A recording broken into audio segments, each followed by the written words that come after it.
back to our channel, Sweet Tooth Twins. I'm Shreya. And I'm Shruti, and today we're going to show you guys a healthy and easy recipe on whole wheat bread. Let's get started.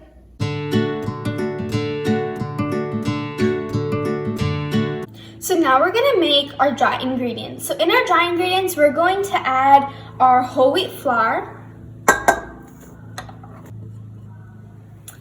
We're also going to add in our half cup of all-purpose flour, sugar, our salt, and now we're just going to give this a good mix.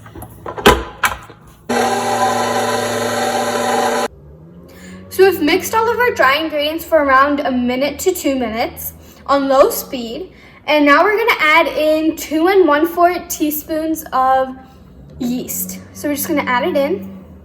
And now we're just going to mix it for around another minute and our dry ingredients are ready.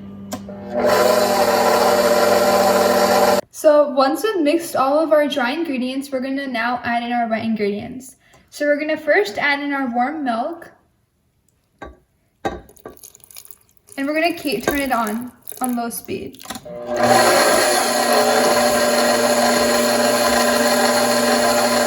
Then we're going to add in our oil.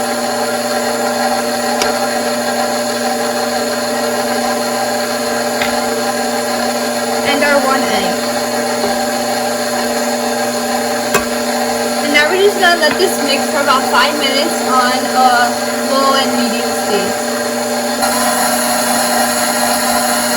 So we've mixed our wet ingredients and dry ingredients for about 5 minutes. Now we're just gonna add an additional 1/4 cup of all-purpose flour into our dough.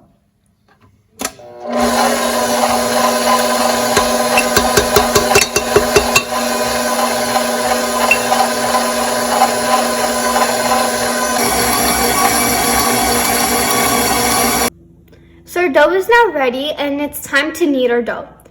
So we're just going to put our dough on a flat surface and knead it about 50 to 75 times. So the first step to kneading is to just put some all-purpose flour on our flat surface. Okay, so now that we've added our all-purpose flour on our flat surface, we're just going to place our dough on our flat surface. So now that we've placed our dough on our flat surface, we're just going to sprinkle some more all-purpose flour on top.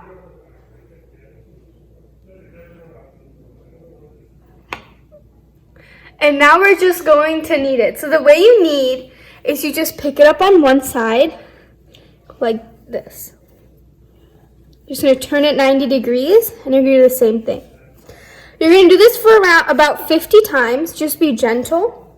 If you didn't use an electric mixer, you're going to have to knead this maybe 100 and 150 times. But if you did use a electric mixer, you only have to do it 50 times. So we've kneaded our dough from around 50 to 75 times, and our dough is very nice and soft. And now we're just going to let it rest for around 10 to 15 minutes, and then we're going to give our bread the shape. So just cover your bread with a kitchen towel and see you back in 10 minutes. So it's been 10 minutes and let's check on our bread. So our bread has become kind of smoother on the top, and now we're just going to shape our dough. So where we're going to shape our dough is we're going to take as little as all-purpose flour as we need just to kind of pat it out. So we're just going to put some on top like this, just sprinkle very little on top. Okay, and now I'm just going to kind of pat it out. Now that we've finished patting our dough out, we're just going to roll it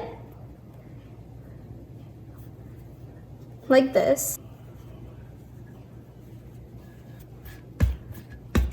And now we're just going to put our bread inside our bread pan. So now we're just going to let this sit for about 40 to 45 minutes before we put it into the oven. So just cover it with a napkin again, and we'll see you after 40 to 45 minutes. So while your bread is rising, preheat your oven to 375 degrees Fahrenheit. So our bread has been rising for about 40 to 45 minutes. It's about 1 inch on top of the rim of our pan, and that means that our bread is ready to go into the oven. We're going to put our bread into the oven at 375 degrees Fahrenheit for around 30 minutes. In the middle, around 15 minutes, we're going to put a aluminum tent around the bread so the bread doesn't get too dark. So we took our bread out of the oven and it's almost ready. Now we just have to spread some butter on top so that our bread stays moist and it looks shiny on top. Just take a brush and just put your butter on top. You can also use a spoon if you don't have a brush. Just gonna spread it around. And after this step, our bread is ready. And just let it aside and let it cool for about 30 to 35 minutes, and then it's ready to be cut.